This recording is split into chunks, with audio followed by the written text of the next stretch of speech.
tous, vous écoutez l'analyse, une émission de Maïso Pakam. Retombé. Bonjour à tous, ici Paris, je suis Kerwin Maïso. Bonjour très chers auditeurs et merci beaucoup de votre fidélité à cette émission L'Analyse. Nous sommes le 9 avril 2019. Les titres.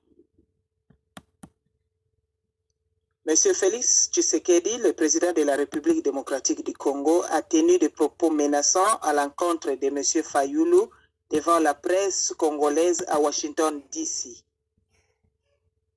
L'élection du président de l'Assemblée nationale crée des remous au sein de FCC.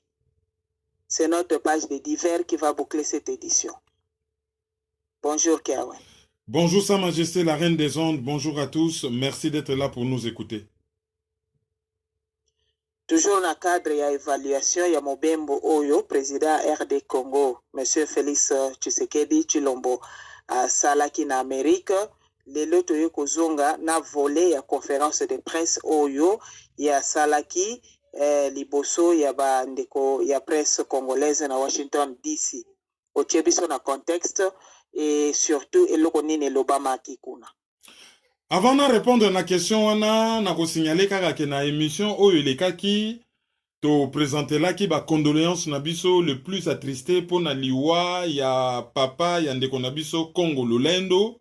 Na famille na Mobimba, papa Henri, papa Malou. Na bosa na ika kosa la précision moko importante. Papa Oya Koufi, ba yebaka ye na Kinsuka na surnom ya grand prêtre. Alors batako zongo kaka grand prêtre batako yeba batako monoka ne oh ba jeune ba pesi papa moko boye ya 86 ans, pa Koufi na 86 ans mazo surnom wana bandakala. Ah ba jeune ba pesi papa moko boye surnom grand prêtre. Mais grand prêtre wane wuta wapi. Papa Oyo Akoufi azali le tout dernier disciple vivant ya Simon Kimbangu. C'est-à-dire ndenge Akoufi boye, c'est fini. Batu Oyo bazalaka ba disciple, ba proche ya Simon Kimbangu, papa Simon Kimbangu. Oyo ba créa mouvement na kombo ya kimbangisme à partir ya kombo na ye. Oyo Akoufi ezali disciple na ye ya Souka Akei. Donc c'est toute une bibliothèque qui vient de s'en aller parce que vie à papa Simon Kimbangu, c'est vraiment un pan très important. Il y a histoire politique, il y a mboka na biso. Alors, voyage yo, Félix Tshisekedi Tshilombo salaki na Washington, ezalaki na ba volé belé.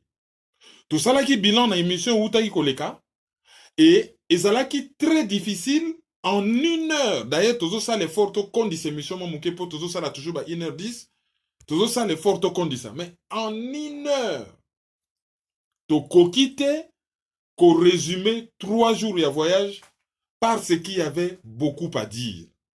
Et puis, ba erreur les cas qui tellement ébélé que il y avait beaucoup à dire. Yangwana to continuer chaque fois que aspect moko ya sikebimi to zongeli yango to analyser yango to mettre yango en exergue et lelo oyo toko loba makambo oyo elekaki na kati ya conférence de presse oyo Félix Tshisekedi asalaki na Intercontinental Villa oyo ezali hôtel oyo ye azalaki logé na Washington.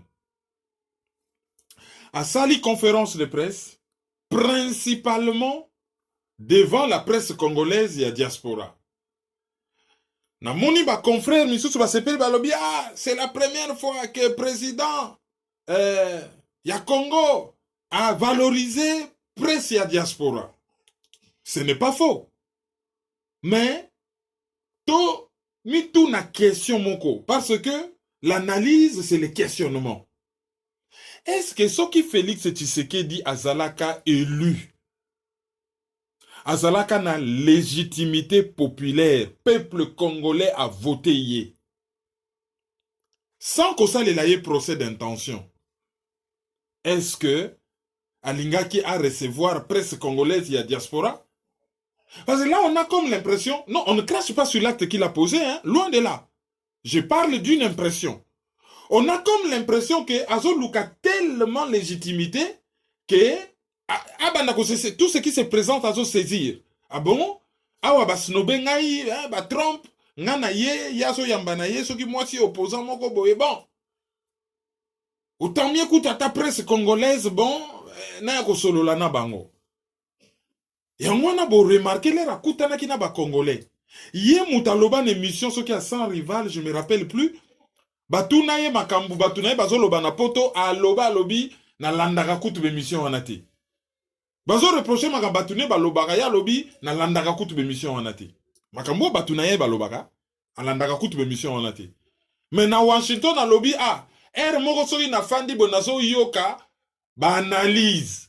Hein? Na ba radio, na ba site obino boyebi. Ba analyse.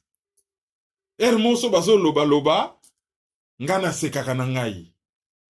Ah non, ye azali liberté. Donc, contradiction, hein? En Afrique du Sud, à l'andaka bémission on a été bon. Il a évolué, hein? Période à l'obagi en Afrique du Sud. C'était l'année dernière. Et Sikoyo a évolué, a commis président, a commis Kolanda. Donc, je ne voudrais pas lui faire un procès d'intention, mais je me suis tout simplement posé la question. Ce qui vraiment zala qui n'a pas légitimité, makambounion, so vraiment fanda. Ce qui vraiment alinga qui a snobé preswana ou pas. Mais, à son avantage, Tocha Yango, côté à point positif naye, au moins, il a valorisé la presse congolaise à diaspora et à Yambi Bango. Mais na kati ya conférence de presse wana, ba propos moko ezalaki tenu, ezali ba propos moko irresponsable pour un président. Félix Tshisekedi azali sous-souté opposant, hein? Azali sous-souté, les fils de Tshisekedi. Balobara, soko luki moulai, omoni singezo empêché avancer kogunza mate, ou lukaki moulai. Et balobaka pe lisusu na bakoko balobi mwana muke soki azo luka coude ya koko babenga ngo soki likote ya koko soki ni je ne sais pas moi ya kana sucre coude wana place ezalaka makasi pesa ye yango soka bukani mino ako comprendre. Félix Tshisekedi aza sous opposant a commis président. Et en tant que président, il faut à ça l'attention na ba propos à tenir. Ba tout nier question. Botala, par exemple, na version Oyo, Gary Iwele a publié qui ezali na 46e minute. Ils appellent la version Oyo. Bon, c'est la même conférence, hein, sauf que Moussous a filmé moi avant, Moussous peut-être à ça là qui pose en on a pesibino référence, mais ezali na Oyo, il y a Roger Muntu par exemple, na yebite kou n'est pas Roger Muntu tomba qui na 40e minute. Mais pas ya Gary Iwele à partir à 46e minute. Bah tout n'y est question. A sali démonstration et avant na koma na likambo na ina loba na démonstration na ye a lobi loko moko o ezali contre vérité. Po na ye azo expliquer dilo asignaka na Kabila en résumé hein. A lobi po na ye c'est quoi? C'est ndeko wana tango basali l'élection. Ye abimi président. Quand on a mususu, ba pesi majorité te, ba kamati majorité na population, a pesi quand on a mususu. C'est-à-dire, a pesi bango assemblée, a pesi bango sénat. Alors, ba kako diriger mboka ndenge wana te, yé président, sans pouvoir pona, ndenge constitution salami, pouvoir politique nyonso zali na parlement. Alors, akoki ko diriger mboka ndenge wana te, yangona il fallait a dialoguer na bandeko, batala balobi bon, ngana bibi président. Bino bozali na majorité. Sikoyo toko dirige mboka elongo ndenge nini mboke kende liboso. Yangwana basali coalition. C'est comme ça qu'il a présenté les choses. Or, ce n'est pas ça. Problème ezali que tango élection salami yé a signé deal avant ba résultat. Deal wanande yango mutesalaki ke yé azala élu. D'ailleurs, la Libre Belgique a publié article moko ndenge nini Kabila aponaki oyo ya ye molongani, disons remplaçant Mokitani. Et tokotangela bino yango awa. Donc tout l'enjeu se trouve là. Yé, selon Yé, hein, tango ba résultat bimi. Donc il fallait atali bon, il y a ça président, ba misu baza na majorité, il fallait ko solo là. Mais dans ces cas, ceux qui accord politique et gouvernement ils ont salama. Et salama kapenda visa boy. Ah, résultat yango bon, tozali bloqué. Ah bon, to meka ko solo na batanga mbona, qu'est-ce qu'on peut faire ensemble pour notre bloquer mbokate? Wana koute ezalaka te loko moko ya secret. Wana yebanaka même na TV. Ba ko tshela bino caméra te, l'air bozo discuter na table. Mais batu ba yebi au moins que mukolo tel na place tel, muto abimaki président, quand na ye na bato yo bazali na majorité, kuna na parlement, bazo solo la pona ba trouver solution ndenge ba okamba mboka. Oh na kana ye ezalaki ba signer ki deal. Deal secret avant même publication ba résultat. Et deal wane ezali na conséquence sur la publication en résultat. Ça c'est très important, il faut tout souligner. Mais ba propos oyo ezali dérangeant. Ezali que Félix Tshisekedi, qui n'est plus opposant, qui est maintenant président de la République, c'est-à-dire l'homme le mieux informé de la République. Azalina ba conseiller. Azalina ba service et renseignement extérieur. Azalina ba service et renseignement intérieur. Azalina ba service et renseignement militaire.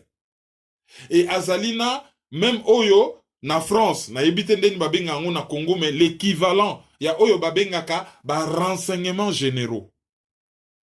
Et Azali na pouvoir ya obtenir tout ce qu'il veut comme information. Félix Tshisekedi na 46e minute à se permettre que loba que a lingi tribalisme était. Il a raison.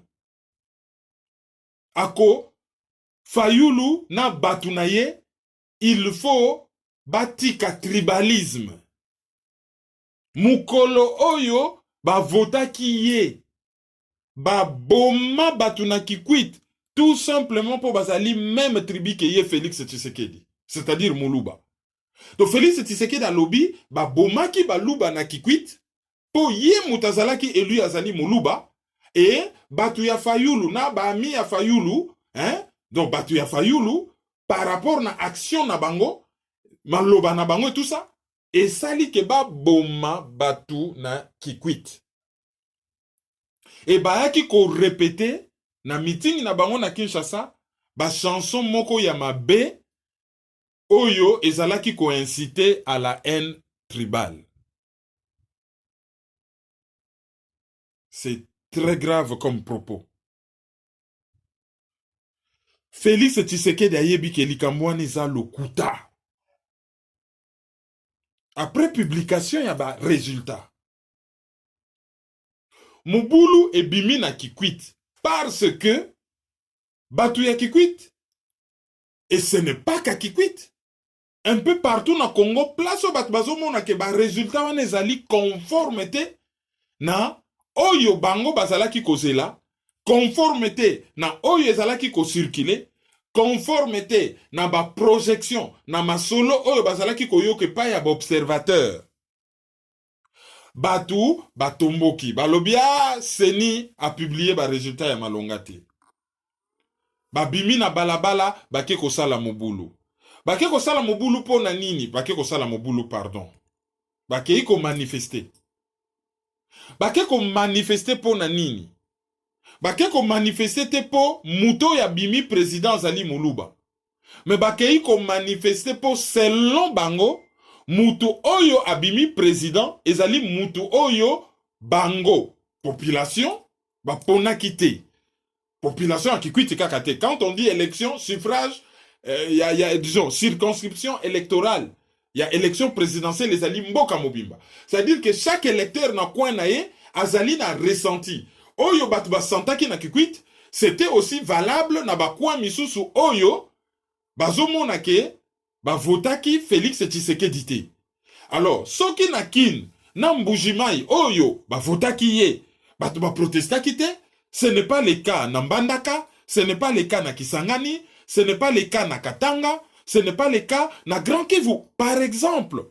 Donc, bakendaki kotomboka te po ya Zali Moulouba, mais bakendaki kotomboka po résultat ezali conformité na batante na bango.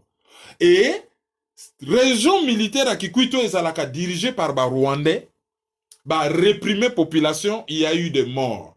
Entre 5 et 11 morts, ba bilan ezalaki ko varier selon ba médias ou ezalaki ko pesa ba bilan. Mais minimum il y a eu 5 morts. Et ba source misusu balobaki même qu'il y a eu 11 morts. Police Mutu et Tiraki. Batikala jamais, mais jamais de ce jamais ko boma Mutu na Kikwit pour ye azali Muluba et que président ou azali élu azali Muluba. C'est faux et c'est de la victimisation ya mabe. Et loko wana ba yebi à quel jeu il joue. Ezali jeu moko ya mabe. Jeu moko très dangereux, mais très dangereux. Et bandaki na meeting, bake meeting na Butembo, bazo sala meeting, bazo loba makamu na bango population bazo yemba kombo Fayulu. Kamera lobby, bapu lento kendaki kuna na Genève, bakaboli pouvoir. Boye, premier ministre, mutu na bango, mutu ya West. A pouvoir boye, mutu ya West. A boye, a bosani kotanga, parti à pouvoir oyo pe batikelaka batu ya Est. Et a bosani déjà que le Congo est un et indivisible, il n'y a pas de l'Ouest, il n'y a pas de l'Est. Et zalika ka ba payande ba lingi ba diviser biso. Mais tant à lobby pour batu ba boyi. A lobby ezali tribalisme batu ba boyi. A lobby bozo boya. Sikuna na Kinshasa ba benga kabino ba Rwandais. Nyonso pona a yinisa population ya Kinshasa et pai ya batu ya Kivu. Mais qui est Kinois? Kinshasa ezali o babengaka na sociologie melting pot. Congo mobimbe sangana wana na Kinshasa. Qui est Kinois? Kinois azali originaire ya Kivu. Même soka botama na kin. Kinois azali originaire ya Kasai. Kinois azali mwana Équateur mambenga pilipili libende. Mwana Kanga. Kinois azali mwana ya province orientale. Kinois azali mwana ya ba Congo. Kinois azali mutu ya Bandundu. Kinois azali originaire ya Mbujima ya Wabalengela. Qui est Kinois? Sadi yemoka utaki Kivu, lera komi na kin, akomi kobenga, koko na ye, nanoko na ya tikalaka na Kivu Rwandais. Non. Rwandais za ba Rwandais. Mutu songolo, basengezi, ba Americain balobi azali Rwandais, balobi basengezi azali Rwandais. Balobi te, maître Reti azali Rwandais. Balobi Mushebe kwa azali Rwandais. Balobi te, professeur Mutuza Kabe azali Rwandais. Balobi Karaha Moetobizi Mana azali Rwandais. Mais balobi te ke Nyambusa Nyamwisi azali Rwandais. Pourquoi ceux qui ba désigner bango balingi ba généraliser, ba mutualiser, ba solidariser et loko yo bazo reprocher bango. Et cause à la Rwandais ça mabete hein. Et comme akamabe lorsque on est membre ya groupe oyezo agressé Congo. Et Kiri, il y a Paul Kagame. C'est alors que là, ça devient un problème. Donc, à l'obina nous va propos wana. Bayena RFI moukola élection, débat na Fayulu contradictoire sur ba résultat. Sonia Rollet a tuna kamere question qui n'a rien à voir na likamba lobaki. Réponse ya kamera lobi, madame, je dois vous dire que Fayulu est un tribaliste parce qu'il est avec Muzito et Matungulu. Ah bon? Ah bon, ça n'y qu'on préciser qu'il est aussi avec Katumbi? Oh yo, azali originaire apparemment d'enge balobaka ya Katanga, ou soki ya wapi? Et Jean-Pierre Bemba oh azali Équateur. A terre yango na RFI, mais posez-vous la question. Azol qui sa message dans Radio Moko International, une radio parmi les plus suivies dans le monde, Azol qui sa message que dans Congo, on a un problème de tribalisme. Comme ça, l'obiso qui va téléméli pouvoir na bango, bango va se victimiser et bima comme si biso tozali na guerre civile parce que bato baza sima na bango ba Rwandais balingi ba démontrer que chez nous il y a un problème ethnique. Tozali victime ya guerre d'agression te, tozali victime ya guerre économique te, mais tozali na ba problème ethnique na biso zo sala ke tozo bunda. Et l'objectif ezali que lobby ba opposer une bonne partie des Congolais na ba Congolais originaires ya Kasai, spécialement ba Luba. Pour lobby ko bimake ba Congolais misusu bazo bundisa ba Luba et ba Luba baza ko se défendre, baza ba victime. Comme ça, par exemple, ba Rwandais bakoki koya ko aider bango na cadre que bango bazali ba victime et na mukuse to kabolaka ka mboka yango. Pourquoi bazo viser ba Luba? Parce que Kasai eza na centre ya Congo et c'est na centre ya monde. Ba bundani koliango na Kivu ba bundani ba kokiti. Soki ba meki na ouest ba Congo Kinshasa makambo elekaka na Kingasani ba yebi. Expérience wana ba kozongela ti. Équateur kuna na bazamba ekozala laborieux et compliqué. Autant mieux qu'au faire imploser pays à partir ya katikati. Et ba jeter dévolu na bango pa ya nani ya ba Kasayen spécialement ba Luba. Donc la politique siko ezali ko embrigander bango na likambo moko bango ba se sentir neti batu balingi bango te bazali ba victime ba koma na réflexe moko ya ba victimaire bato vraiment bazawana vraiment bazali souffre douleur ya population congolaise bango bazo nyoko na bango balingi bango te et oyo bango bazo sala bako sala ezali légitime défense pour bazo risquer kozala par exemple victime ya génocide. So, c'est un plan Yamabe oyo ezali monté par ba officine Yamabe oyo bazo lukaba mema biso wana malembe yango wana ozomona déjà na ba laboratoire oyo ezali derrière l'UDPS et le familial. Soko critiquer famille Tshisekedi mbala moko zali tribaliste comme si ba Tshisekedi baza ba chef coutumier na Kasai, tel n'est pas le cas.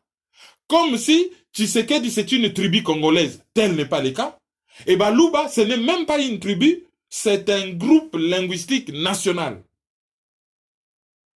Voilà Mayele Mabe, voilà calcul Yamabe côté Zokende. Et c'est un président de la République qui a toutes les infos.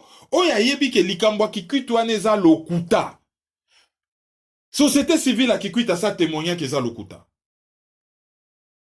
Député ya kikuit Muzito. Oyo mwasi na ye Chantal. Kombo na ye maman Chantal. Azali Muluba. Député ya kikuit mwasi na ye azali Muluba. Alobi ezali lokuta. Bato yo basaki kosalika boya na ba image bakamati ba image ya Kamwina Nsapu ba bimisi mais tango bazako boma batu na Kasai silence radio ba bimisi ba image ya Kamwina Nsapu moko bakoseli batu na Kinshasa te bazo boma baluba balekisi ba mama moko basali témoignage ya lokuta bazo viola wa butu mobimba bazo boma. Allez, balakisi muto batumbie mokongo poaza muluba. Nzoka nde bazui ba image ya accident oyo camion citerne et se renversa ki côté à Kasangulu. Après, muta keko sa la propagande électorale muta FCC à côté ya siège ya UDPS, je crois na kananga soki mbujima soki wapi. Ba bomie mais bango moko ba communiquer ba lobia ba bomie poaza muluba. Mais nous sommes au Kasai. Tout ça, c'est manipulation pour ne pas tirer na mutu ya batu qui y a un problème. Or, il n'y a aucun problème. Ah non, et banda lelote, biso ba yina biso kala. Baloba d'ailleurs, muluba koma na pouvoir te. Yamwale muluba komi na pouvoir, bat babaye. C'est faux. Bat ba silikate pour muluba komi na pouvoir. Batu bazo silika parce que ennemi public numéro 1 à ba Congolais Joseph Kabila, oh batu tu balingi ba bengana yena système na ye. Félix Tshisekedi kopesa ye ba beki. Aye kopesa ye mot de passe pour na atika la lisusu acteur majeur na politique congolaise a choisir a poni donc mokitani na ye. Et loko bat bazo yina yango wana. Autrement dit, soki Joseph Kabila azalaka mi hors circuit, batu balingaki, basilikela Félix Tshisekedi te. Bazo silikela ye po, soki Joseph Kabila tikali wana ezali po ya signaki deal na ye. Mais loko ya mibalo batu bazo silika, ezali que vote na bango ezali respecté te. Na démocratie, peuple azo pona librement ba dirigeant na ye. Or, na likambo esalami wana, vote ya population ezali respecté te. Autrement dit, soki Noël Tchani abimaka président et que ba ponaka Fayulu, batu bangaki ba tomboka balobi non, Fayulu azalaki élu te, c'est Noël Tchani.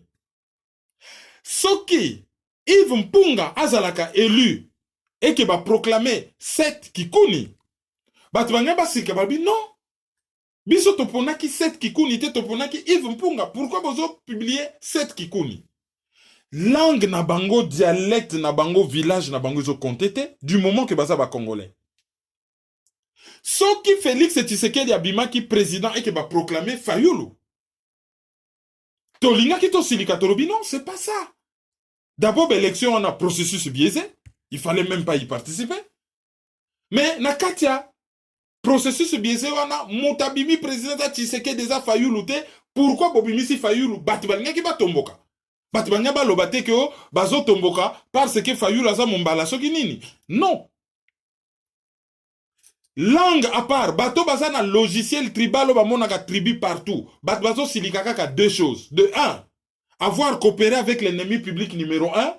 Et batiki au lieu que ba dégager à longwa atikali lisusu wana na ba parlement na ba pouvoir nyonso azo konza atikali wana eloko liboso bat bazo silikela Félix Tshisekedi yango wana ye mwana mboka comment cause à la domestique ya ba occupant comment ye mwana mboka akoki kozala suppo ya ekiri ya ba Rwandais oyo bazo coloniser mboka na biso wana eloko liboso bat bazo silika. Et loko mibale, comment ye mwana mboka à cause à la reseller bapa ya bayibi et loko mwana mboka bakamati ba pesie yo la wanga na tabi de na boyi ya zande konanga comment boyibi loko ne bo ko pesanga na boyi non ya kamati loko ya ndeko na ye bayibi ba ye ba pesie na bapa ya oyo bazali ba occupant pas mupaya tout court na ndenge ya mabe soto lobi mupaya de non mupayo ya occupant mupayo ya mabe ya kamati yango.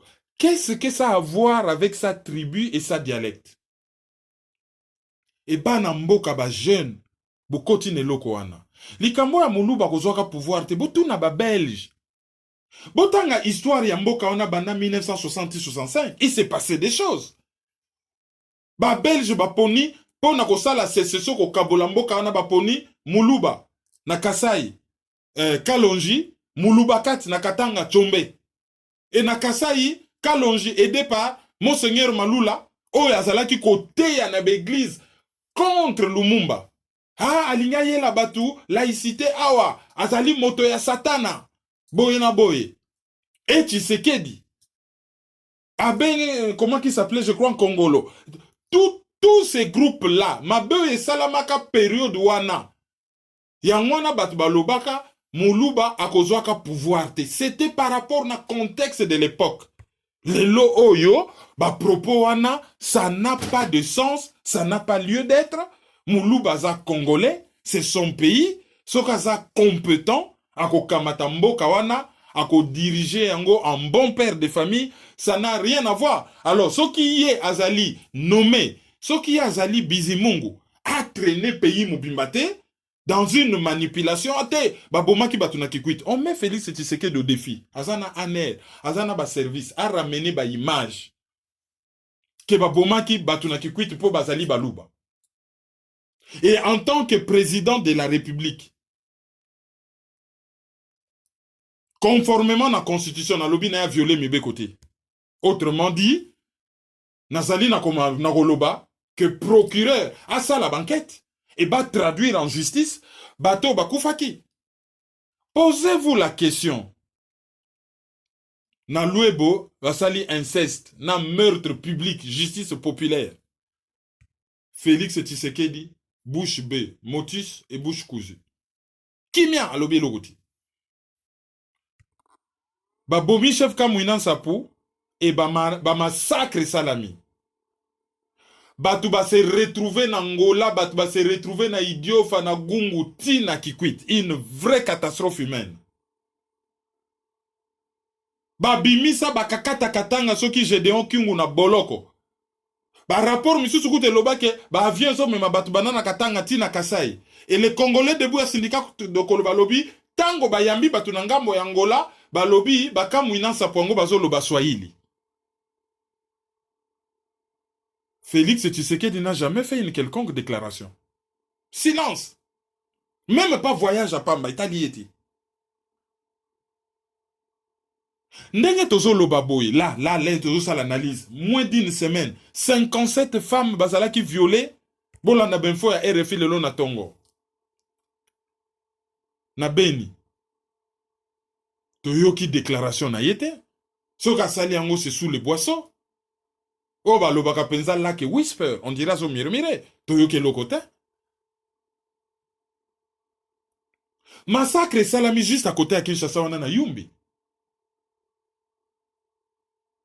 1000 morts, 8000 personnes bakimi na Congo Brazza. Toyoki Félix Tshisekedi te. Bakoloba ke dossier ba ignele ezalaki délicat. Mais même ce qui ezalaki délicat, pourquoi ba ignele ba tombokaki? Toyoki Félix Tshisekedi te. Ba bomaki Rossi Mukendina Desha de Kapangala pona nini? Pona bazalaki ko manifester contre l'occupant à la demande du comité laïque de coordination bien pour bazalaki baluba. Qu'on nous explique un peu. Alors, Igo Tanzambi, oh, peut boma na makambo Jean-Pierre Bemba, na boulevard du 30 juin, boma qui est pas à Moutabandon. Mais comment à contenir ba propos irresponsables à ce niveau-là, manipulation politique, ils ont ba limite. À koki kokendo contenir ba propos anate, ya ko luka ko opposer batu, toujours cette lecture tribale des choses. Tant qu'on a invité batu na Washington, toyebi yango ke komaki congrès ya IDPS, wana ezaki sous-souté ba bengi communauté congolaise. Ezalaki non seulement congrès ya IDPS, mais komaki nango rencontre ya région moko ya mboka. Lui, le président, il n'a pas veillé qu'à la président à Batutu. Akutani na basketteur Mutomodi Kembe, na ifsaki bino, keza mabete Mutomodi Kembe za congolais. Mais nabi na ndenge ya image, il fallait qu'à la prudent. Mais après Mutomodi Kembe, ba publier la bino photo te, akutana ki pena basketteur mususu Didier Ndenga. Bango mi bale baluba. Or bazali wana ba misusu pe bazali, akokai kokuta na bango nyonso. J'ai dit par rapport à l'image. Bati misusu bakoloba, oh non, ba parti politique congolais ezalaka à caractère tribal. Erreur bat bazo sala. Kizenga sali palu na ye, ah bon, tribal, batabandundu, ok. Jean-Pierre Bemba sali MLC na ye, majorité bat Équateur. Nalobi Kizenga nalobi Jean-Pierre Bemba. Kiungwa sali soki inafek na ye, Katanga, Barati Lukwebo sali soki ba, na babilogo ne belebele na bakombo belebele, batakivu. Mais eloko batu bazo bosana. Pourquoi bengaka UDPS patrimoine national? UDPS c'est créé par 13 personnes. Nakati y a un certain Mbwankiem. Bokilo ya professeur Matungulu. Mutabandundu. Il y a un certain Ngalulampa Ndangela. Papa ya Kasai. Natangi kutu papa fana nate. Kasai. Kiungu waku Mwanza, Katanga. Soki totali ndenge IDPS ezalaka ya kala. Otali Liao, Équateur. Ozui Kibasa Maliba, Katanga. Ozui Etienne Tshisekedi wa Mulumba, Kasai. Yango na babengaka UDPS patrimoine national. Siko batwa comment on peut partir d'un patrimoine national et kokoma nango une simple structure familiale à caractère tribal ou yoba réduire en peau de chagrin et so balobi structure familiale ni kolobate ke ba membre nyos baza ya famille ni kolobake c'est cette famille qui détient le pouvoir oyo azali na contrôle oyo azali na influence na parti wana. Il n'est pas sûr que patrimoine national, il fallait que ça la différent, il fallait qu'à fongola jeu. Il accueille qui il veut. A invité savant na États-Unis, tout de suite na cadre Congo qui gagne plusieurs fois, Sandrine Mubenga. Sandrine Ngalula Mubenga. Dernièrement, dans le Congo qui gagne, hein, il y a Vanessa Boula, 24 ans professeur dans l'université à Chicago. Mais voilà, on a une analyse donc, Boyo Kango déjà dans le cadre le Congo qui gagne. D'abord, c'est une femme, Vanessa Boula, et Sandrine Mubenga tochaye plusieurs fois. Bato ba invita kanandenge na bango a tribal. Ah bon. Bate belé ba bengi Sandrine Mubenga. Mais soni na bango c'est quoi? Tango Sandrine Mubenga leki na la voix de l'Amérique. Abeti li sola lobinga na za mwana diplomate. Chaque 2 ans tozako voyager partout. Mais tango tozongi na Congo, papa nanga alingi akendo développer a mtakasaya. Mais attache na ezali kikwit. Alobi akendo développer kikwit chez ye. Et Sandrine a beli makasi moyen ba opérer était pour électricité zalakité. Et a juré que soka biki faut comme ingénieur banda ko résoudre ba problème électrique. Et dans cette interview, Sandrine Ngalula Mubenga azoloba na la voix de l'Amérique alobi, moi je suis originaire de Kikwit. Na yebi sabino na lobi baluba baza chez Bango na Kikwit. Mais vous venez d'en avoir la preuve dans la voix de l'Amérique. Savant Sandrine Alobi, je suis originaire de Kikwit. Ezote abinoté. Tribalisme à déballe. Ezote abinoté. Atanga l'Institut Sadisana. Pur produit. Il y a des écoles, il y a Kikwit parce que ce sont les meilleures écoles na Congo. Mais ce que lobby kotanga na Kikwit, c'est que botama na Kikwit, c'est que zamuta Kikwit. Po batumisu bayo kakalinga la bienti. Omuna kasoy ba bengi zonga na mboga na obotama Kikwit. Yo mona passeport na ba komane ya Kikwit. Et soki pe nazane ya Kikwit. Boniko, même soki koma soki ndenge koma. C'est une des villes na Congo wana ils ont répondre na ba qualité ya ville. Ils ont na ba route asphaltée, ils ont na ba immeuble en étage, ils ont na mai ya régie des eaux de magana pompe. Ezali na électricité ata soki katanaka, batala ka télé, bazali branché, bazana mo internet na bango, bazana mo ba radio na bango, ba bimisa ba musicien nkama pe bazana orchestre na bango, orchestre kin, ba ka kosomba banzembo et bazo former l'élite intellectuelle ya pays na ya Afrique. Bato batanga na Kikwita ba yebi ke bato bazako uta ba Côte d'Ivoire, ba Sénégal, bazako utanga wana. Donc soki mutabotama na Kikwita il faut qu'il soit fier, tout comme mutabotama na Matadi. Tout comme mutabotama na Mbujima na Kananga to na Goma. Boke notala ba propos oyo président zo tenir. Ayebi gravité na yango quand on ment par rapport na ba genre ya propos wana. Pourquoi na kamwina sa puto yo kakayiti? Silence.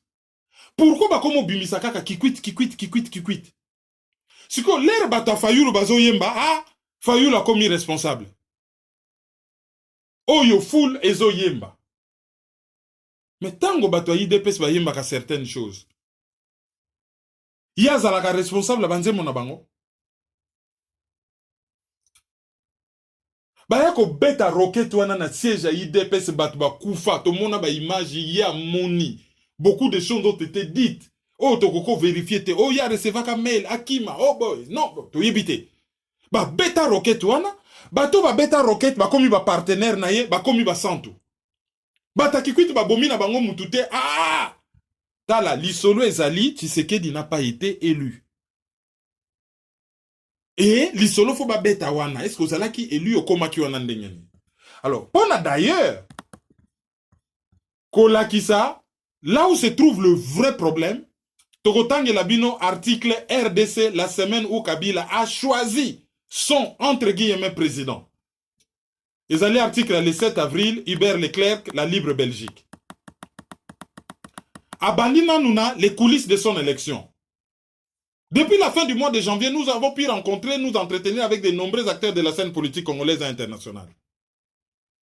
Des acteurs qui sont passés par l'Europe ou avec lesquels nous nous sommes entretenus à plusieurs reprises pour comprendre les coulisses de cette élection présidentielle hors norme.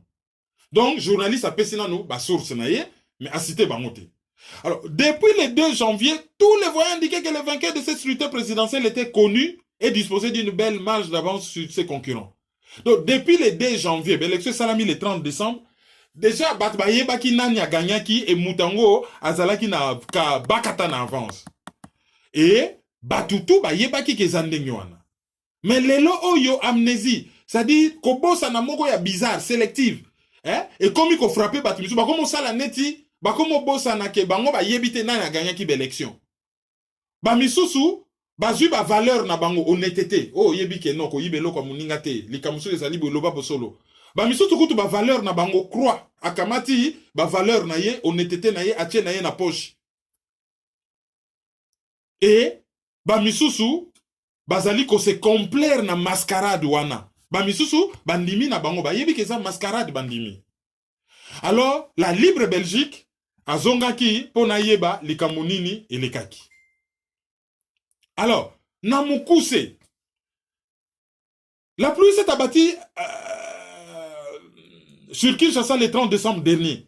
Malgré cette pluie, malgré certaines défaillances des machines à voter, les Kinois se sont mobilisés en nombre pour se rendre aux urnes et choisir à la fois leur président de la République et leurs députés nationaux et provinciaux.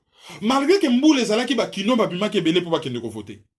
Ba sen wana o bat bazali ko bima ezalaki ko se répéter partout malgré Mboula bat babima ki ba voter. Sauf na Yumbi, na Beni, na Butembo, place Oyo, ba pekisaki élection salama d'un côté pour insécurité, de l'autre côté bazobanga Ebola. Alors, na mboka mobimba, méfiance ezalaki makasi. Ba yebi que Joseph Kabila a organisé une élection à contre-cœur. Pour depuis 2016, ba mandat na ye et c'est silaki. Alors, tatawana Joseph Kabila a yebaki vraiment que il faut atika ngwende. Mais likambako tika ngwende wana ezalaki ko sepelisa yete. Alors, avant que ba élection et salama à s'arranger à cadenasser système nyonso. Ba structure nyonso ya l'état. Oyo, ezali en rapport na élection na poche na ye. Cour constitutionnelle ya ye. Cour constitutionnelle oyo atali makambo tali ba recours en cas par exemple ya ba litige électoraux. Seni na maboko na ye. Machine à voter au Seni imposaki ezaki nango na constitution te illégal. Après rôle ya ba observateur oyo bazali batu ya l'état te bazaki na rôle moko déterminant. Mais Joseph Kabila s'arrangé. Lokola ye moko alingaki mbongo ya libanda te mbongo bimaki ezali mbongo ya mboka a s'arranger ke ba observateurs internationaux ba yati. Et atiki kaka ba observateurs nationaux. Parmi bango 40 000 personnes oyo église catholique a formaki et batuwana malchance mukolo ya élection basi bakamata ki ba procès verbaux ndambu basi ba bimisaki ebele sikoyo moyen ye akende lisusu kotondisa ba urne ba keso ya élection wana ki no tondisa ngona ba voande ba mesana ba ke ba komi ba ke kotondisa moyen ko sala ngo ezalaki lisusu te parce que ba observateur bazalaki wana la plupart basi ba photocopiaki ebele ya ba procès verbaux. Mais pourquoi y a mis baloye ko déranger Joseph Kabila comme na yango John Milton, ambassadeur ya Grande-Bretagne na Congo. Tango ba nommé ambassadeur na septembre 2017. Ye mutalela rugby makasi ya équipe ya pays de Galles. Ayaka na ye wana ko défendre Kabila tongo midi pokwa. Nazana ko sa la traduction français lingala. Na un article devant les yeux.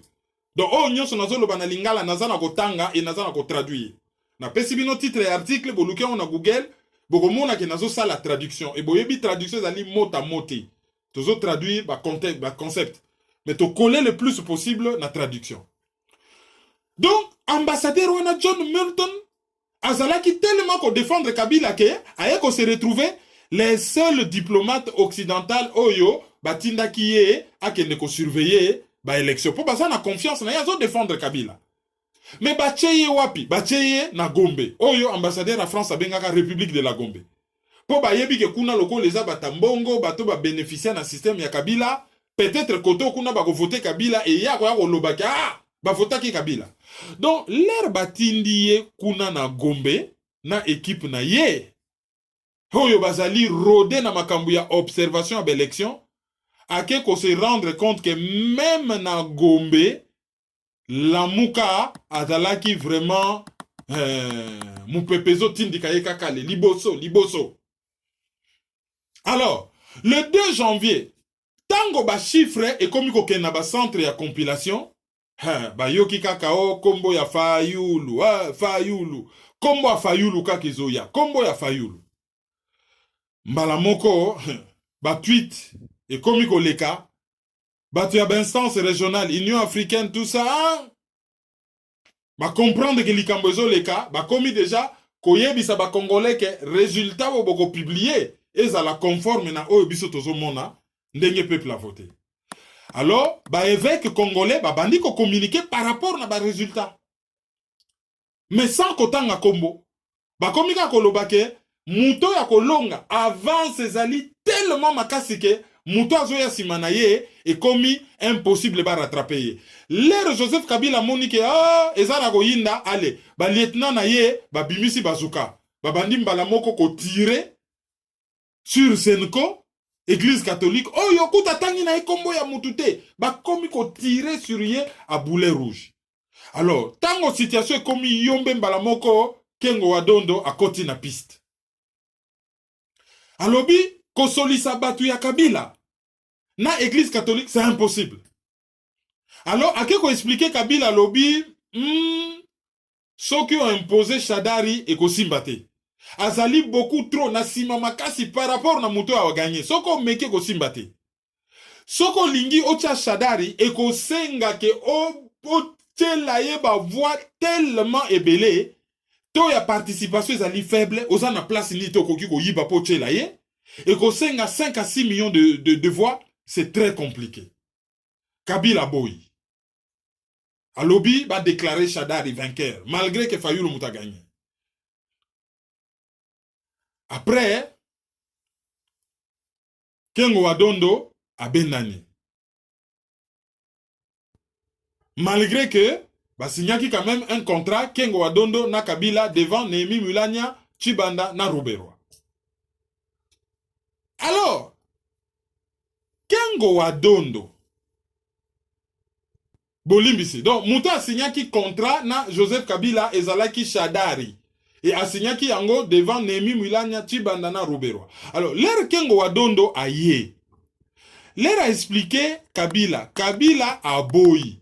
Kengo Wadondo a lobi na yé, so quoi imposer Moutazui 15%. Oko se retrouver na 85% en population congolaise contre yo, mboke kobeta kanon. Eko yinda oko kokate.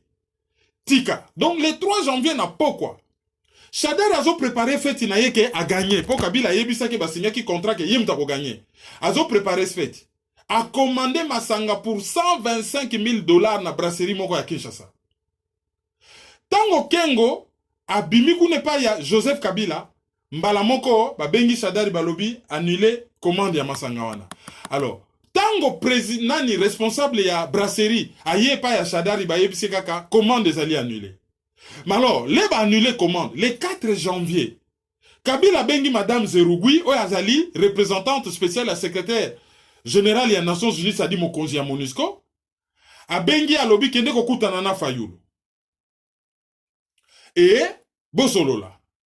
Wana déjà, directeur ya brasserie, a kei na bar oyo nanganda oyo soki restaurant Rotana, place quartier général ya Shadari Ezalaki, bake ko signaler ba lobby, annulé déjà commande, Togoye Bisayo après. Alors, Kengo Wadondo l'air atika qui message à Kabila l'air atika lié moka tala lobi tato peut-être azana raison. Mais loko la linga kate ba pesa ba conseil ya ndenge wana ezo pese kanale. Asali nini? A verrouiller Kengo Wadondo asali kanai. Bien kayaki ko aider asali kanai. Na l'élection oye salamaki législative Kengo Wadondo a bimina 0 candidat. Pour mon konzi, a lingakate ba lobele ba vérité moko boye. A nandenga encore a ya yo a lobelanga ke Fayulu a gagné allez a kozwa candidat te bocha 0. Ba Kengo Wadondo 0. Alors madame Zerougui o yazali à côté anda kwa Fayulu akei kosala de telle sorte que yena Fayulu bakutana. Tango bakutana na Fayulu, 3 questions se poser. Batuni Fayulu garantie nini yozo pesa Joseph Kabila ndenge yozo koma président garantie nini ozopesa Joseph Kabila po toyebi ba chiffre ke yo moto gagné. Eloko ami balé. Réponse ya Fayulu ezali na ko appliquer constitution, azali sénateur à vie, na ko appliquer constitution. Ah. Batuni question ya mi balé bo fongola matoi. Olobi nini po na révision ya code minier. Po eloko zo intéressé Monisco na occidentaux ezali code minier. Ba continuer ko pompaka ba minéraux ofele na prix assez. Ndenge ba komisi code minier. Loi oyo ezali ko régir ndenge nini ba exploitaka ba minéraux ya Congo. Oyebi kala kala soki ba exploiter ba pesi Congo mbongo muke. Ale Kabila avant longwa na ndenge anko a matisi prix a lobi bo bino bozo tungisa na longwa siko ba taxe komi cher. Donc Monisco azo négocier na Fayulu o lobi nini pona code minier. Fayulu a lobi na bango pona code minier bokendo tanga programme électoral nanga na lobaki ke soki na komi président toko sala table ronde na bata secteur minier toko discuter. Donc à s'engager côté wanati. Contrairement à ce qui se raconte que anyakate kamboka. Après balobi bo est-ce que moyen zalite yona Kabila bokutana? Fayulu a répondre à bino ngana boya nanga kokutana na yete hein. Mais eloko ngana zo senga na kutana na yete na ndenge ya nkuku. Fayulu a passé ba coup de fil à gauche et à droite et à Yebisi, Madame Zerougli, c'est que abengaki peut-être Jean-Pierre Bembato, Moïse Katumbi, mais a passé ba coup de fil. A Yebisi, Madame Zerougli a lobby en tout cas tokutana na poissa, mais ezala na bateau na terrain moko netre. Ngai en tout cas na kokende na ngai kingakati te. Alors mbala moko balobia Fayulu azali très difficile à manœuvrer. Donc trop dangereux parce que soutenu par Moïse Katumbi, l'ennemi juré de Kabila et Jean-Pierre Bemba. Donc, Aza Moutumogote, Akoki Kosepelisa, Joseph Kabila. Donc, le 5 janvier, président Sassou Zozela Félix Tshisekedi na Brazzaville. Président Sassou Abengi, Félix Tshisekedi, Abengi, Shadari, Abengi, Fayulu, Asololana Bango. Il faut pas qu'il y ait entre les 5 et les 7. Tshisekedi akati siffle vita ke nomo na président Sassou. Kabila abandidi ako négocier na bakanwana nyonso mususu Shadari. Abandidi ako négocier na les deux autres camps, c'est-à-dire azo meka ko négocier na camp ya Shadari, alinya meka ko négocier na camp ya Fayulu. Mais azali ko se méfier na Félix Tshisekedi. Alobi Félix Tshisekedi paye. Mais bakoki pe ko pesa Fayulu pouvoir te yena batunao bazana simanaye. Alors, vérité des urnes déjà, basi batiango déjà na poubelle. Pour batu ba voter mais ba komi ko discuter ke ba pesa oyo te ba pesa oyo.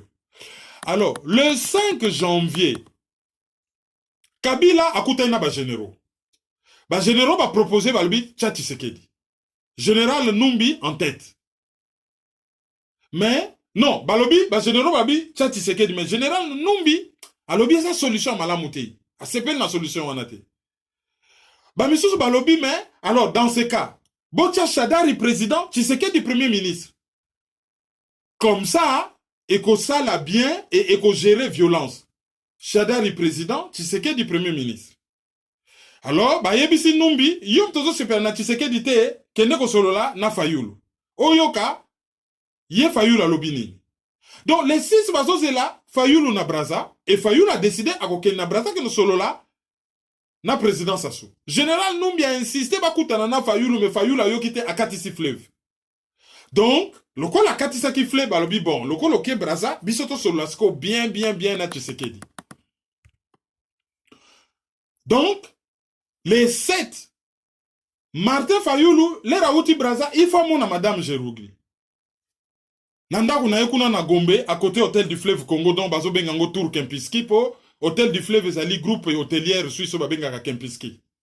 Basali rebe balobi l'ancien grand hôtel de Kinshasa. Alors, Madame Zerougli, il fallait akendo kutana Joseph Kabila na 11h du matin. Tanga kutani na Fayulu liboso. Fayulu à comprendre que pouvoir en place basi baponi mutu mosusu. Patron na ba casque bleu, oya bima qui largement na rôle na ye, a expliqué na Fayulu que Kabila a un problème avec Katumbi Bemba. Et contact Yasuka o Madame Zerugli a salaki na Fayulu yangwana.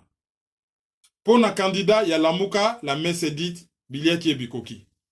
Ba bengi Tshisekedi kende kokutana na Kabila. Ah! Mbangu, il ne se fait pas prier et se rend à la ferme de Kingakati. Mbangu, direction à Kingakati. Nanzela espoir na yezali Kabila achaye premier ministre ya Shadari.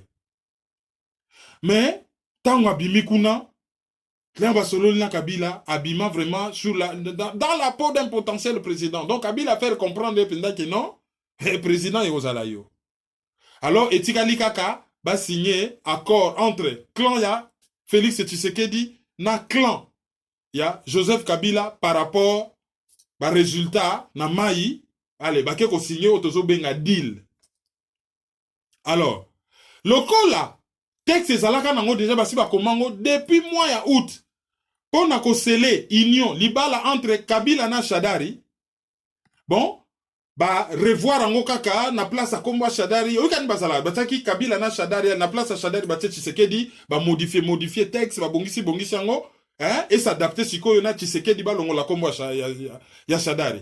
Félix Tshisekedi a signé texte wana, oyo nani a préparé kango, Néhémie Moulania, Chibanda na Ruberwa. Oyo ne bande l'article tolobi, ba signaki accord na bazalaki wana ba préparé ki texte oyo Shadari a signaki na Kabila. Et akokoma mokonzi ya mboka et akokohabiter na gouvernement moko ezali complètement na maboko ya FCC a yebaki yango. Le 10 janvier na 3h du matin, ba publier Tshisekedi président. Et banda ba publier président ti lelo seni a publié le moindre procès verbal o yezo confirmé ba résultat wana. Félix Tshisekedi prétend lui faire de la lutte contre la corruption son cheval de bataille. Il s'est rendu à Washington à l'invitation du département d'État. Il espérait une rencontre avec Trump pour asseoir sa légitimité. L'hôte de la Maison Blanche a préféré une rencontre avec l'épouse de Guaido, l'opposant vénézuélien. Autre comme une étape à Washington. Tshisekedi dont le pays est aux abois financièrement. Akeko Tanana Christine Lagarde, patronne ya FMI, a yebisiye bako yedeye. Mais à condition que ça la audit complet ba compte ya État congolais et notamment audit ya Jekamine. Ligne à crédit oyo bako fongolela Félix Tshisekedi et qu'on dépendre ils allaient loin pour n'avoir ça les lignes que ça peut pas passer mbongo ils allaient PTT et ça la difficile par rapport à ma condition ba pesi et Tshisekedi en rentrant au pays il faut à devoir il faut à nommer premier ministre likambo oyo ezo umela. Alors, après avoir dû accepter de composer avec un Sénat où il ne dispose que d'un élu, Tshisekedi va devoir accepter le nom du premier ministre qui lui sera dicté par son prédécesseur. Boki lisolo nenga koma ki président. Lisolo ya ngwana. Batbazo yinaye te poza moluba. Batbazo yinaye pona oyo nyonso. Deal. Munguna ya Congo, atikali wana, a désigné ye, a komisie bizimungu, azo narge batu, bafandika kawana, et eloko bazo yinela ye donc manipulation à salaki na Washington eza soni.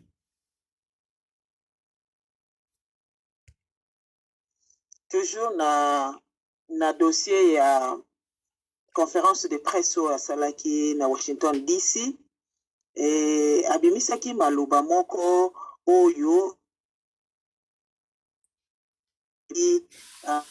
iki na côté ya FCC alobaki ke ako déboulonner dictature na RD Congo. Otie biso na contexte et puis au commentaire.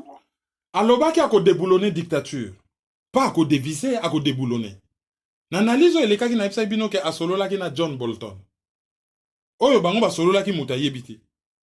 Mais John Bolton azali mutu oyo asimbi sécurité ya États-Unis na maboko po azali conseiller spécial en matière de sécurité.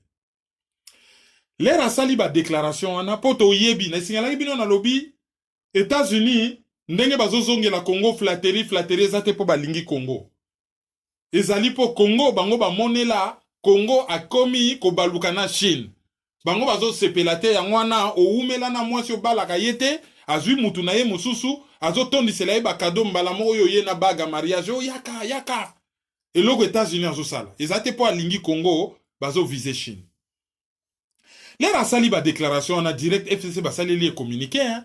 Ah Félix Tshisekedi akoloba makambo ndenge wana te na libanda dictature nini azobeta masolo bango bata FCC banda baya wana bacha démocratie oyo ebendi L'élection oyo esali passation pacifique ya pouvoir batikeli ya pouvoir. Comment akoke noloba makambo mabe ndenge wana libanda to sepeli tata moke. Et ya répondre que oh non. Yesoka lobi ya déboulonner dictature, bato bazo mona maloba na ye mabe elingi koloba ke bazali mal intentionné bangi baya na dictature na mboka. Et bato na ye ba meki explication moko pona ba bonde la FCC. Mais une explication tellement tirée par les cheveux que nazo épargné bino yango. Yango naka classe politique à Congo mawatro. D'ailleurs, bomoni bino sur image. Jean-Marc Kabound opposant na ferme kuna na kisantu ya Raphaël Gonda, ambassadeur itinérant Joseph Kabila, bomoni kitoko ya ferme, ba fandi wana bazusa na moba ya bampunda. Après bakoya na TV, vino boye, benami, botsaka biso na boloko. Bosala ka boye mena butu ali okomona bango aye bazali ensemble bazo balana bazo li esika moko bazo fêter bazali ba beau frère bazali ba semeki bazo baluka bazali tous ensemble et d'ailleurs leur Félix Tshisekedi azaki na Washington to mona ki photo dans un restaurant Kamere Basengezi Bahati Lukwebo même ba Ruberwa ba obenga ba notable ya Kivu et bazo discuter sur l'avenir ya Kivu ba Rwandais na kati. Bon, texte ba bimisa ki wana logo to koki ko authentifier yango te. Moyen to kota na ba détail ya texte te mais il y avait quand même des choses à dire par rapport na texte wana. Et logo to zaka na cadre à conférence de presse. Félix Tshisekedi le batuni ka okunda Tshisekedi kan. Tout un président de la République a se rendre compte que même si likambozo le baiser à solo Ozali, président ya Batunyoso, il ne faut pas qu'on stigmatise Batumisus, kotia Batumisus misapi. Yemora lobio, nakosala président Mutunyoso, même yaba criminel, basala ba crime, eleki mabe nazali président na bango. Hein? Kozala président ya Batunyoso, ngi kolobate qu'il faut protéger ba criminel. Kozala président ya Batunyoso, ngi kolobake oko veiller que Mutunyoso azala na sécurité. Et oya ko commettre crime. La rôle na yo constitutionnel les alliés pour protéger batbaz à l'insécurité, protéger les personnes et leurs biens. Pour ali garant la constitution, les alliés ya ko tia bango na boloko et ko pesa bango etumu et non etumbu et non ko garantir impunité et pas ya bato basali mabe ndenge ya zakolo na conférence pour na ko justifier cop na Kabila lobio na ko za la président ya Mututu y compris ya bato basali ba crime eleki makasi. Et azo pointer batamisala maboko. Arabi boyebi ndenge bazalaka ba cordonnier banani bazalaka lokuta wa likambo. Muta yebsenga ke musale ko sila soki kampo na osala mausolée. Mais ti lelo oyo kutu basili sate apparemment batindelinga ba photo basali 70% ya boulot d'ici fin du mois peut-être boulot ko sila. Binomo boyebi bandeko na biso ndenge bazalaka.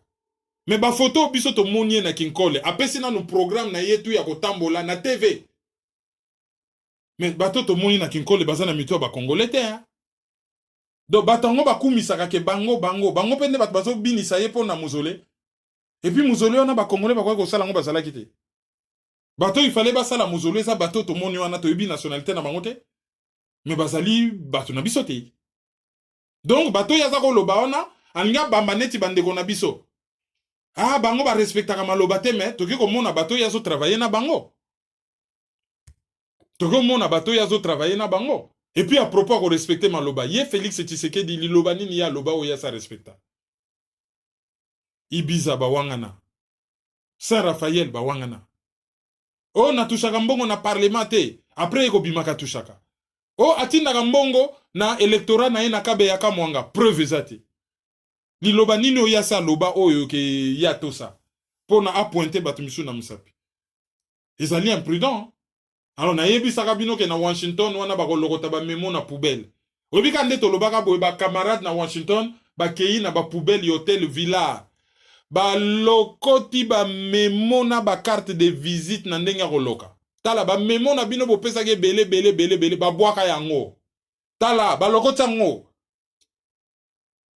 bato ba lokoti yango bata pe capable batyango na ba réseaux sociaux bokina ko luka misala les gens oh Congo botika kokosela ka Congo bokendaka pona mabumu na bino oh ba politicien te boule na bino ezali bino pe bokoma na mangeoire bosala lokola bango bato bakendaki kuna te oh Congo bato bakendaki koluka misala sikoyo misala bakendaki koluka lokola kuna pe base protéger bango na bango bakomi koswana na ba réseaux sociaux bozo protéger mokonzi biso ba miso tokomona yete bozali kolite po lobby bozwa dividende direct pas pour le Congo yango na bokomi koswana bon wana ezalaki na Washington le tozongi na Congo toyoki déjà azo préparer voyage na Turquie kese à l'état mbongo ezate mais kese ezo souffrir en attendant batiki sango na Washington somo balobi désordre ezalaka na Washington ba américain batikala komona yango jamais depuis basalaka wana président moko aye bamoni désordre na amateurisme bomona me micro président faloba wenge kakati mutu nyonso kaka ye azoya te azoya aza musika tazo solo na batu te aza na nzela te ezali décalage horaire ye mutu amesana ko voyager au décalage horaire te me boyokisi batu soni moko terrible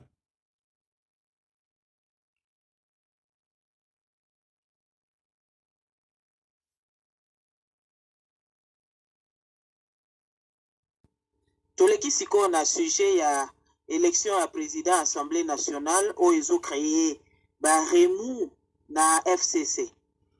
Voilà, likambo bazolobaka dictature. Autorité morale ya FCC aponi na kanai madame Janine Mabunda alobi ye mtakozala président assemblée nationale. Kuna na FCC bato bazo boudé na sa monoko même pas primaire, basala mo élection en interne. Bato nyonso batiki ba candidature ba sélection ka ye moko na likolo a décidé bato tout balanda. Alors Thomas Lokondo a sali dissidence. A mi peseli candidature na ye en tant que mutu ya FCC ma mi peseli candidature na un indépendant. A mi comment ça va ko imposer biso madame Mabunda. Wana déjà ba komi 2. Tito koma mokolo élection to yebite combien de candidats ba ko koma mais bango na bango pe kuna ba komi ko bunda ba komi ko swana. Alors, Batbazo sepela, moi si, c'est bien. Il faut qu'on valorise la gente féminine. Et puis, Azana CV, attanga na Belgique, Moutou ezali. Mais ce que vous avez un environnement moko pourri, au salani.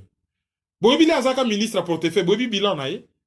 Boyebi bilan na ye, les azalaka mokonzi ya FPI. Oye, gérera fonds et investissement. Et une vraie catastrophe.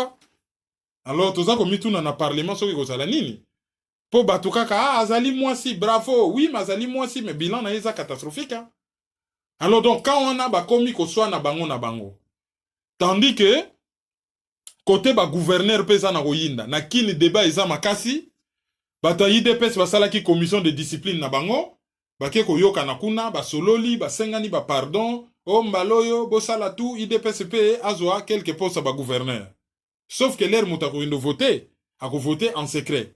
Et l'air mbongo pe ko circuler et circulaka na miso ya bato nyonso te. Qui vivra verra. Mais ce que ça ne logo moto ko retenir. Discours oyo muto babengaka Zoé Kabila sala na pona zo gouverneura ya Tanganyika. Pourquoi sala ki na Kinyarwanda te? Oh ya sala ki waniza français te? Il fallait sala na Kinyarwanda. Muto alobaka lobi ke o yekutu tiso ki na âge à 18 ans yebaki te kaza congolais. Posez-vous la question, Tata Naye, soi-disant Tata Naye Laurent Désiré Kabila a commis président, Yafana Naye Libanda, a yebi même pas Kaza Congolais. Tango Laurent Désiré Kabila Koufi, alias José Kabila a commis président, ya Zongi na Congo. Vous ne vous posez pas de questions? Après, il faut proclamer que Papa Nabiso a Koufaki a Tengisaki Makila pour na pays wana poto tikango entre les mains de n'importe qui. Tokotika on a maboko à n'importe qui. Alors, bah, qu'est-ce qu'on la biso Félix Tshisekedi? Amateurisme nyoso to moni wana na Washington. C'est Moutasalate, Moutazana CVT Kambala Mokobou, sans CV, et bon président de la République.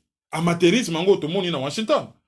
Donc, bah, incohérence, wana, il faut to relever Kayango pour discours Toyoka qui est choquant. Quand à Mende Kuna na Sankoura lobby, à commettre expérience professionnelle na yenyonso au service ya Sankouro. Na ba réseaux sociaux bat ba lobby, ba sambwe. Pour expérience professionnelle na yezali résumé par un mot, lokuta, Mendelogie. Et le 1er avril, bat musu batako bengango journée internationale ya Mende. Yango nazo kendo proposer na batuya Kasai. Alors, il faut to réfléchir ça. Et puis, na saisir l'occasion oyo pour na mener réflexion moko metozongela yango. Mukolo génocide rwandais Salamaka. Baboma président Abiyarimana. Baboma président Cyprien Ntariamira. Mais comment se fait-il que ba problème ezalika na Rwanda, balobela ka Rwanda? Comment se fait-il que na Burundi il n'y a pas eu génocide alors que leur président aussi était décédé? Question wana tokozongela kayango. Auditeur du jour. Auditeur du jour à Liboso ezali Jagger Makwiti. Jagger Makwiti azali auditeur du jour na biso ya Liboso, yami bale ezali Trifini Masidi. Yami sato ezali maman Efrazi Djema na Brixtol. Yamine ezali Betty Nadine. Yamitanu ezali Beryl SK. Et puis Tokosuki Sana Luboka Bamba. Patrick Ngobila, Monique Nsimi, Magic Kiev, Evelyne Anono,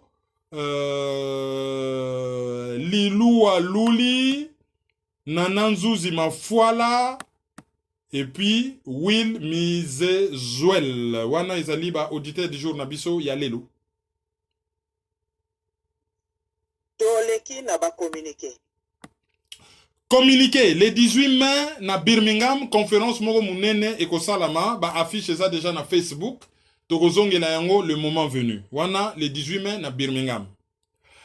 Le 11 mai na Atlanta, deux Congolaises bako lancer produit moko innovant pona ba produit pona ba peau noire.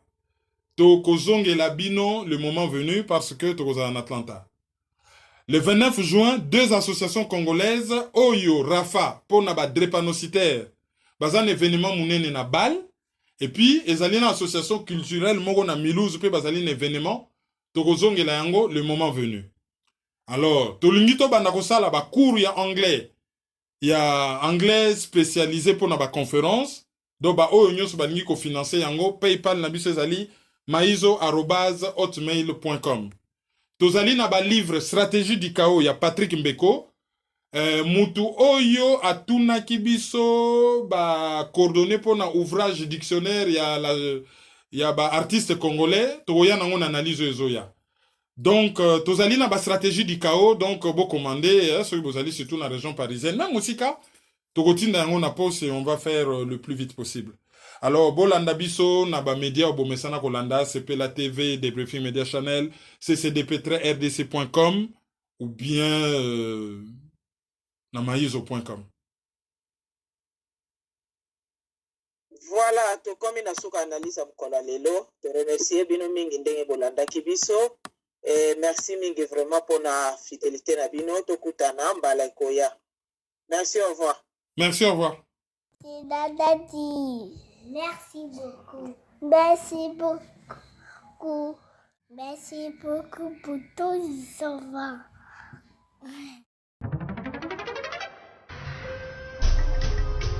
Yo, petit à petit, Kermine implique Banakin. Tout à ici, tout à par là, tout à autant. Tous les mille qu'on est là. Peuple congolais. Yo, qui n'est l'autre d'abord colocataire? Où est Ali colocataire? Qui n'est l'autre d'abord colocataire? Où est Ali colocataire? Qui n'est l'autre comme colocataire?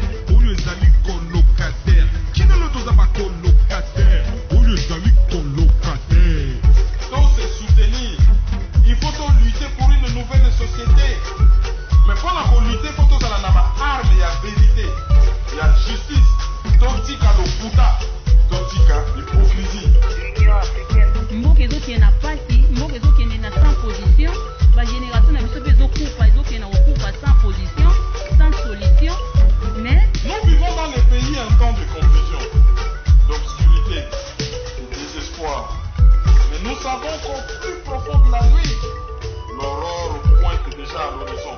Analyse sur la liste.